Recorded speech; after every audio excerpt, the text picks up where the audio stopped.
You're listening to CX Passport, the show about creating great customer experiences with a dash of travel talk.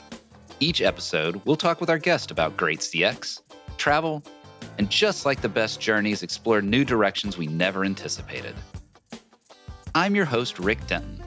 I believe the best meals are served outside and require a passport. Let's get going. This episode of CX Passport brings you Nic Zeisler. Nic leads Zeisler Consulting, which helps clients build and execute their strategies through process improvement and customer centricity. Now, along with a shared passion for skiing, I'm actually frequently jealous of how close he is to some of the world's best ski runs. Nic and I also talk often about customer experience. I really appreciate his disciplined approach to it while still allowing for the creativity that's needed to build these experiences for a whole wide world of customers. Nic's not just a CX thought leader, he's an actual, real professor. I also think he has one of the best voices out there, and yes, Nic even has honest-to-goodness radio talent experience as well. So if you're ever in the market for voice talent work, or great CX wisdom, reach out to Nic. Today I am very excited to have both that great voice and CX wisdom in one episode. Professor Nic, welcome to CX Passport. Thanks, Rick. It's great to be here. I'm a floor wax and a dessert topping, it sounds like. Well, something along those lines, absolutely. So let's hit that controversy horn right at the top. You've got a book coming out this summer titled, We're Doing CX Wrong. Bold. And I enjoy the heck out of that title. But what do you mean by that? Well, what I mean by that isn't simply to come and gripe, because there's kind of a subtitle to it as well that says, and how to get it right. So in the military, they teach you don't just come with the problems, come with the solutions as well. But, Rick, we teach folks in the CX world. We're always harping on CX folks and other business leaders to think outside of the box, right? To take a different perspective, to look at things, most importantly, from the perspective of our customers. But it's interesting how often we don't necessarily stop and take a look at the way we do things as well.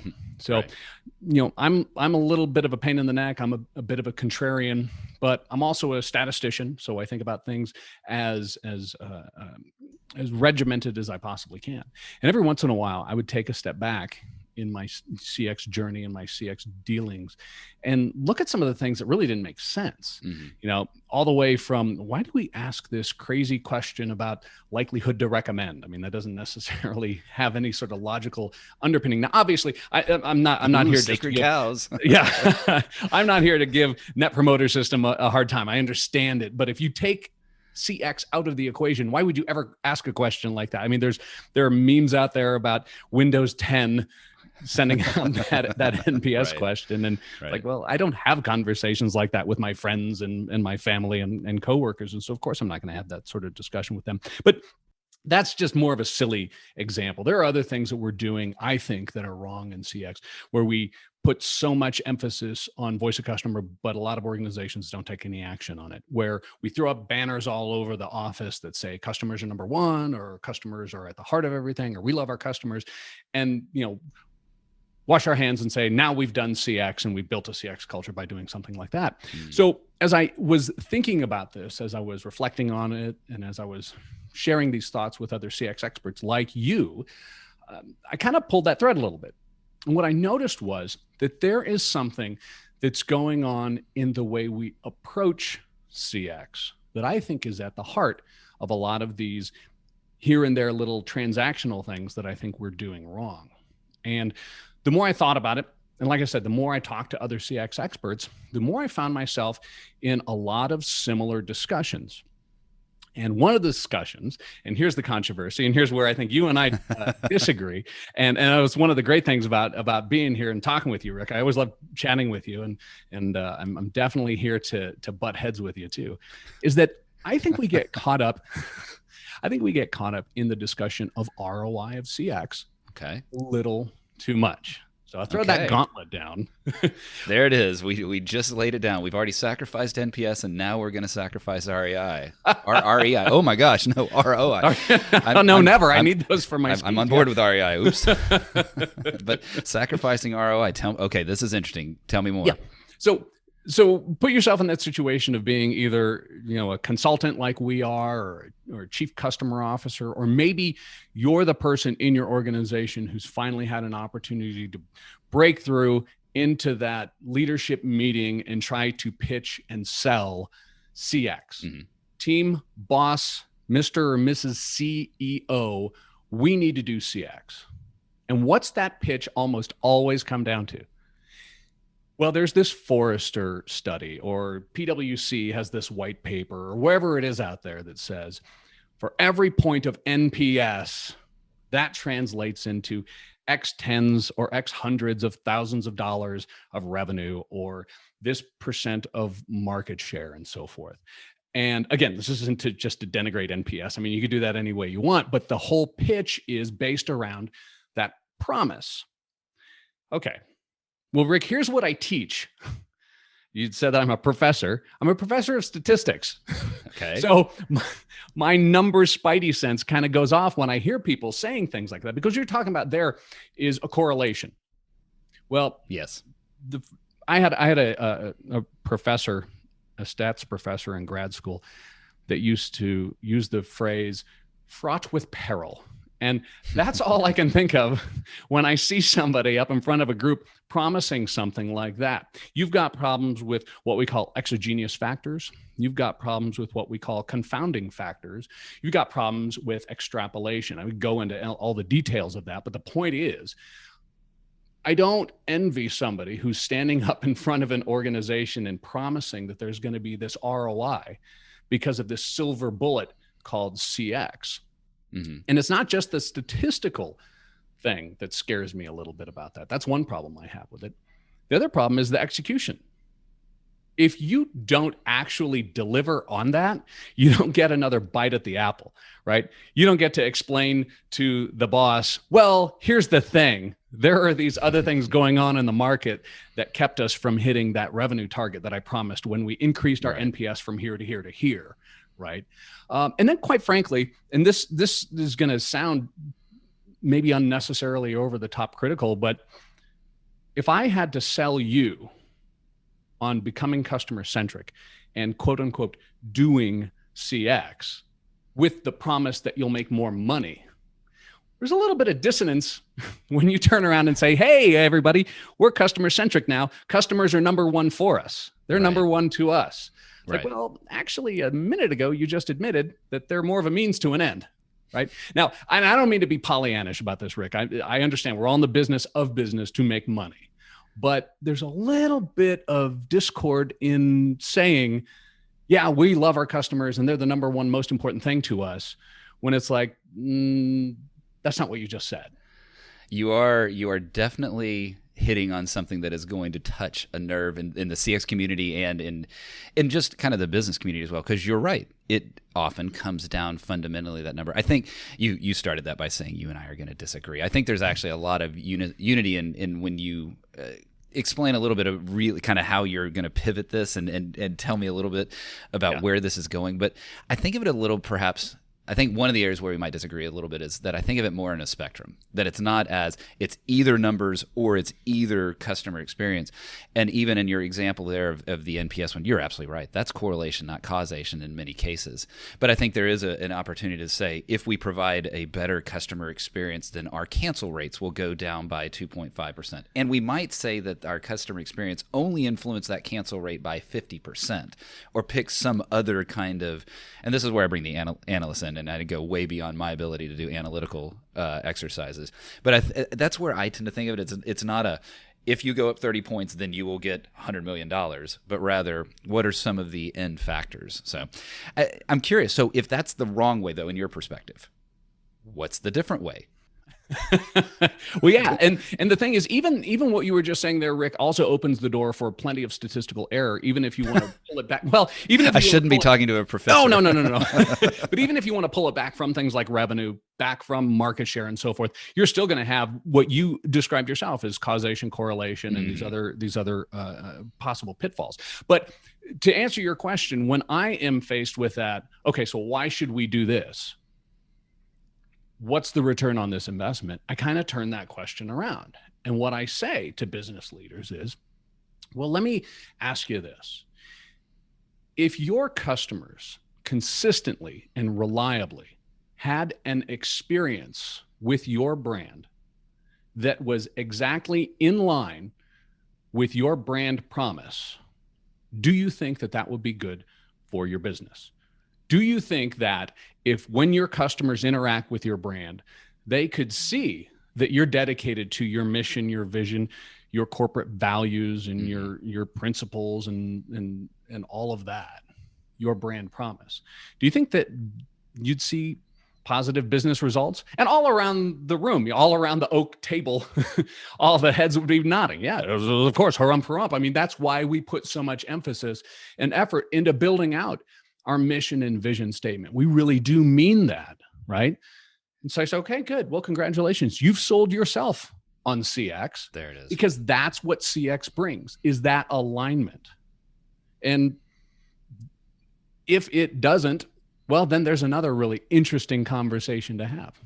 Well, certainly, right? If suddenly we discover that the delivery of the brand promise and the values and everything else doesn't, well, one, delight the customer and doesn't result in financial results that you're seeking, well, then you may need to go back to the beginning. So that, okay, now it's starting to make a little bit of sense to me. And I know we've talked about this before, but now we're kind of getting a little bit deeper into it. Is that it's not that you're saying money doesn't matter. It's actually what I'm getting from you, and maybe I'm just saying it back to you, and you tell me if I've got this right. It's more about what is your focus point? Is your focus point on the experience? Is your focus point on the brand and the values, and therefore then financial results will occur? Or is it we're looking for financial results and we're going to do that through brand and value? So am I seeing kind of how you're going about this, that it's really just pivoting the focus? Yep. Yeah. Rick, let me take one more step beyond what you were saying, because there is a corollary that goes along with this tricky little question that I like to ask, which is about that alignment and whether or not you think that it would result in positive business results. Because there's the question, well, what if it doesn't result, right? Does your organization have the wherewithal to take a step back and say, wow, there really isn't much of a market for, say, for example, a luxury brand of whatever widget we create. Mm-hmm. It's become so commoditized that everybody just I just want to be able to go to Home Depot and pick a dozen of them off the shelf for 98 cents a piece. I don't really need all of this luxury in whatever this product is that's being built. Okay, well, you can't have that conversation if the CX jackass who came into your organization a year ago promised you all sorts of buckets of money and we're going to make it rain because you're going to do CX. Well, no. What we're going to do is put you in a position where you can actually have that, existential discussion. If, heaven forbid, it turns out, wow, you made a strategic error at some point along the way. You don't just get to kick the CX guy out and say, well, CX was a waste of time and effort. No, because it offered you and it gave you and it delivered for you that actual valuable insight. Mm-hmm. Interesting. And I now have a new term, the CX jackass. Yeah. I hope that makes an appearance in your book. If it hasn't, it may be time for a new iteration before it goes to final print, right? We're doing CX Wrong, How to Get It Right by Nicholas the CX Jackass Zeisler. I do like it. I would imagine, I haven't checked, but I would imagine that URL is still available. So feel free to grab it at the end of this episode for sure. So you did mention a little bit of execution. I know I talk a lot about blending the outside in of customer with the inside out of process ops, and that's what creates great experiences for every customer every time. Now, I'm pretty sure we share a similar philosophy there. Tell me about your framework when it comes to addressing customer experience. Yeah, definitely. I mean, this is where you and I don't disagree at all. We disagreed at the beginning. Now we're going to agree here. Okay, this is good. See how we come together? That's the beauty of these podcasts. Yeah, Rick, one of the things that I noticed, one of those ways that we're getting stuff wrong is that a lot of folks are spending a lot of effort, a lot of time, a lot of money, and a lot of aggravation asking their customers, pinging their customers for how they feel about them. And then they put it on a chart and then they say, great, we've done CX now, right? And they're missing the whole point of it. Yes. And that is to do something about it, right? Amen. I'd like to say that CX is like the weather. People talk about it. Certainly it impacts them, but nobody does anything about it. That's why we're here, is to change this. So yes, I completely agree. Yeah, a little bit of my backstory, Rick, is that I come to CX by way of process engineering. I'm a Lean Six Sigma black belt, and I was recruited to be a CX executive on the back of that. And it was pitched to me, hey, we want to leverage that skill set to make our CX better, so to speak. Mm-hmm. Well, that's so much more inspiring than the usual Lean Six Sigma shop is there to find, shall we say, resource waste. And once that's cleaned up and figured out, should we say, redundancies? And it's not that fun of a flag to rally around, to recognize that once my work is done here, you'll be gone, you'll be gone, you'll be gone, you'll be gone. Yeah. On the other hand, to say, we're going to make what we do better. We're going to get better at what we do, not through the prism necessarily of we're going to save a whole bunch of money and save a whole bunch of resources, but we're going to make it better in the eyes of our customers. Well, guess what? You'll also, by the way, save some money and save some resources because you're going to make your processes more efficient and more lean and so forth. But the main goal, that rallying cry, is around improving your customers' experiences. Yeah, I too have although I joke, I have a Six Sigma black belt in my background, but it is gray from lack of use at this point. But I've had this conversation with several other CX professionals that they talk about coming out of the process world. And a lot of it is a recognition of kind of how you're describing that was, for the sake of process. But there's the other side of it too, that a lot of us have looked back and realized, hey, wait, when I was making the appraisal process more efficient, I was actually doing it on behalf of the customer. Yes, it saved money for the company, it reduced waste, but the customer got their appraisal faster, they got their home closed faster, all of that. And so the process worlds and the process world and the customer experience worlds weave together nicely. Or when they do, that's when you really unlock that sustainable customer experience that can delight that customer ongoing. Yeah, I agree. It isn't necessarily that you have to pick one or the other. And that's something that became clear right away, right? It's that which of the betterment is incidental to the other, right? Yeah. You're focusing on the customer. And by the way, your CFO is going to be happy too. Which is a delightful thing, and often the magic key that unlocks your initiatives going forward. So. Yeah, the CFO ain't happy, ain't nobody happy, right? Now, you did mention the military earlier, and I'm sure with the Air Force, you have seen some fascinating planes. Now, I've only been a civilian, but I have always loved the 747. I think it is one of the most beautiful airplanes, and yet they're slowly fading away. I mean, I think mostly only cargo at this point. You've had a chance to travel in one before they are all retired. Tell me about that experience. Yeah, a few years ago, and Rick, one of the things that's been so tough about the last year for me is travel, and I know you and I share a passion for getting out there on the road. And years ago, as United Airlines, I'm a Denver boy, so I'm a United Airlines guy. Okay. I know down in Dallas what you're all about, but hey, we got two down here. You may not know which team I play for on that one, but yes. United retired their 747s several years ago. And before they retired, I had to fly on the Queen of the Skies. It was a goal of mine. And call it perhaps a romantic, silly schoolboy notion, or call it seeing too many Jennifer Aniston commercials. But I had this picture in my head that upstairs on the 747, there's this lounge and this bar out there, and everybody's dressed real nice, and we're just talking, oh, what do you do for a living, and this sort of thing, and maybe a hot tub or whatever. And so I said to my partner, it's like, we got to do this. And he'd flown on the 747. He's like, that's not at all what it's like, but didn't tell me. And it wasn't until I walked onto the plane that I realized, that was kind of a dumb thing to think that it would be anything like that.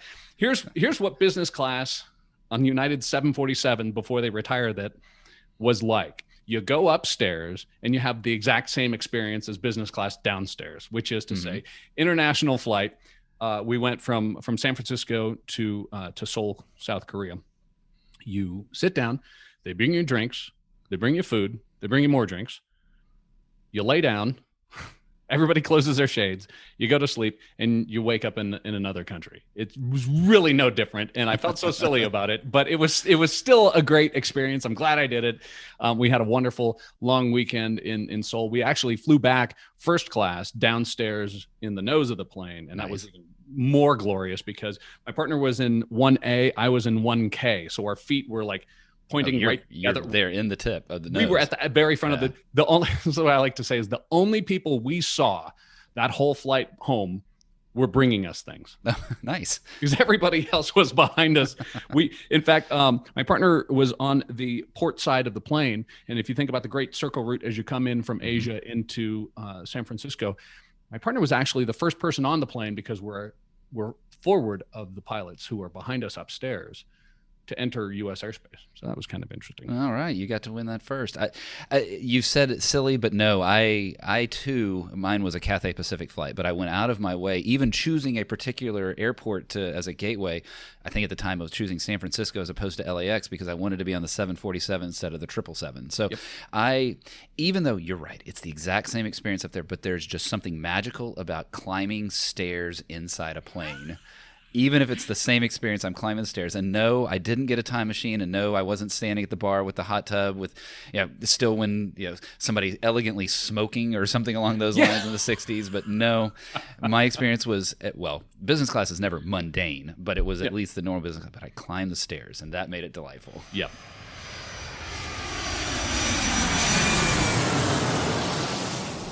Nick, with that kind of luxury international travel, it's time for you to join me in the first class lounge. We'll move quickly here and hopefully have some fun. Rick, did that sound incredibly low flying to you just then? I would imagine that plane may be just a little bit closer than we want, but all right, we'll still enjoy it. Lounge?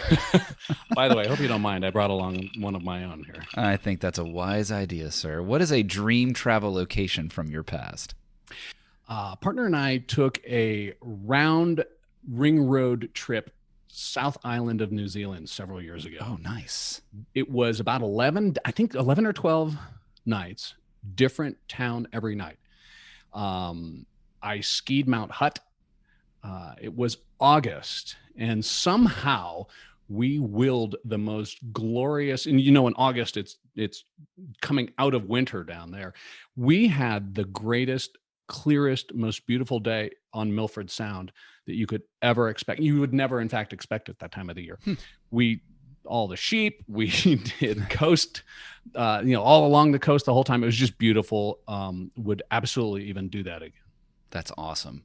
What is a dream travel location you've not been to yet? Well, this is strange because my dad was in the Navy and I was born in Italy. But being a kid of Italy, I was just a baby and moved away not long after that. I've never been on tour to Italy, like gone in vacation in Italy. Stopped over in the Air Force a couple times at Aviano, just on the way to the Middle East, but never actually gotten to go to Rome or go to Naples or go to Milan and just tour around. Well, I hope you get there soon. It's interesting how often Italy has shown up in this section in the podcast, either folks who mention it as their favorite of the past or their dream for the future. It is a delightful place for sure. What is a favorite thing to eat? I know how you want a passport for your meals, but for great Indian food, we walk about 3 blocks from our house here in Denver to a place called Little India, which is fantastic. Nice. And incredibly good. We had a little bit of saag last night that I made at home. One of the things that's so great about going out to an Indian restaurant is you get saag and tikka and korma. When you make it at home, it takes so much work. You can only have one of those things. But you feel like a king when you go, or maybe a sultan when you go there, bringing me everything, and you get all the different dishes. So.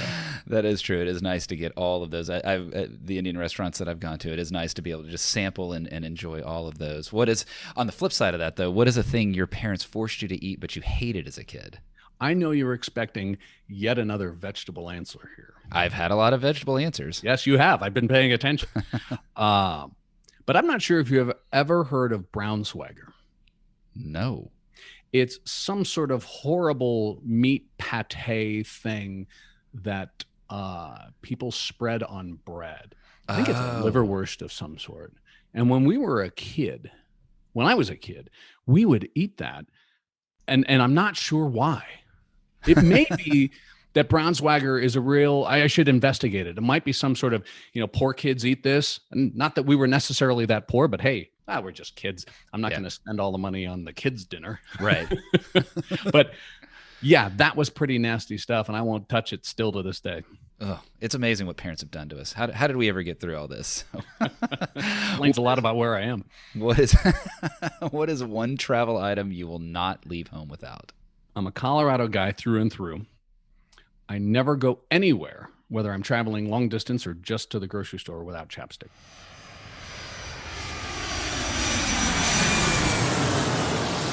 Nick, you've got a post out there that says, don't try and be Zappos.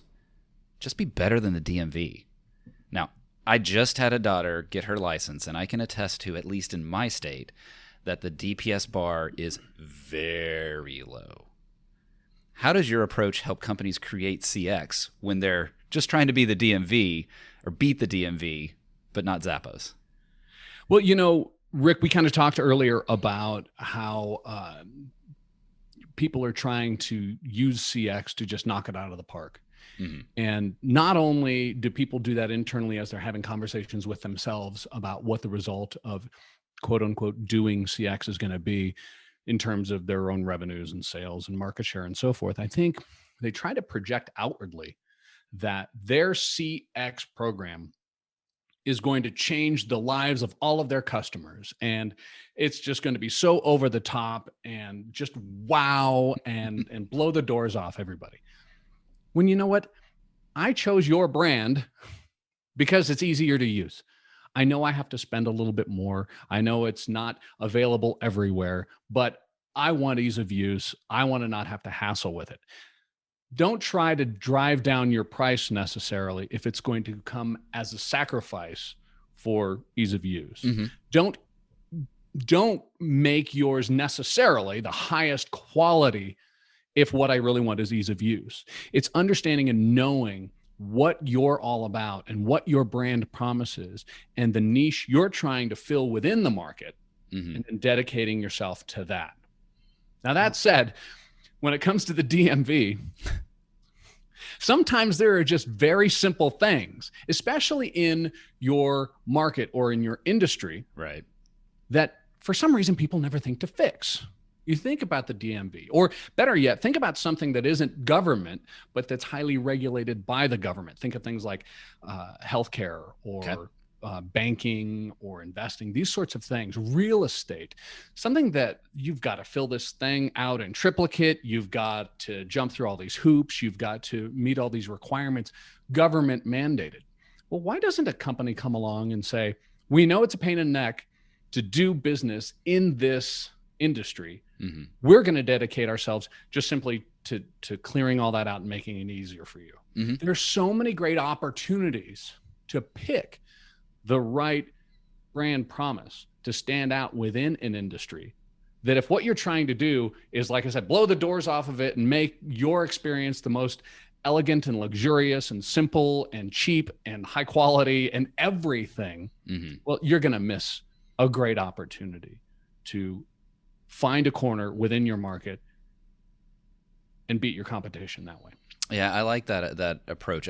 I think it reminds me a little bit too of even when tackling even just CX initiatives in general, there's a lot of appetite to do everything. And instead, let's just do something. Do that quick, I hate to say quick hit, but do that something that takes you. And so if in your example there, if it's just make it simpler and easier for the customer, forget about shocking delight and incredible, just make it easier and kinder. I think you mentioned banking. I think that's why you're seeing a lot of the fintech competition take some space there from the traditional players, and why traditional players have adopted some of the attitudes and spirits and elements of the fintech world is exactly that. It might be regulated, but you can't use that regulation as an excuse to get better. You don't have to be the world-class best. Just do something. I like that a lot. You mentioned, and I may close with this, but you mentioned a word earlier in the episode, and you mentioned exogenous factors influencing CX. Now, first, Professor, please define exogenous, and then tell me how that influences CX.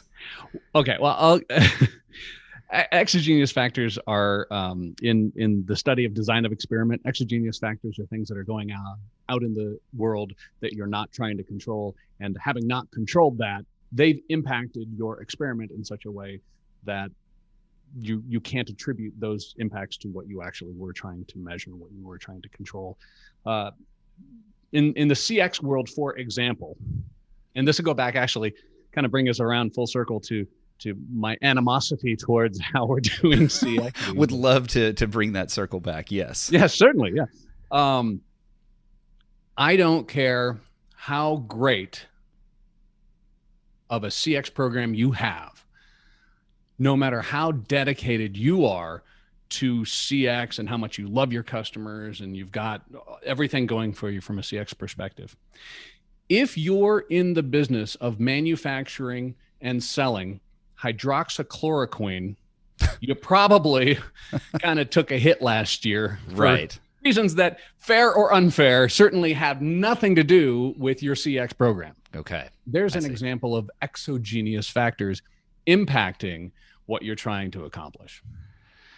And so that exogenous factor, and Professor, I'm trying to understand here, is something that has tripped up people from that CX approach in the past, that maybe they patted themselves on the back. Let's use the positive. Yep. That, oh goodness, let's use last year. Let's use that as an example. If I'm a food delivery provider, I probably had a pretty darn good year, but maybe I didn't actually benefit from creating great experiences. Maybe I did, but maybe I didn't.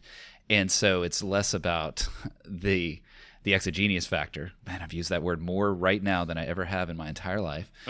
Or it's more about that factor rather than your actual delivery of that. And it takes a discipline to decouple that from the overall experience, observation and planning and the like, to understand what you've done. Absolutely. Yeah, that's the point. And for that matter, these are things that are going on in the market that are impacting how your customers see you and how they, for that matter, even see your industry.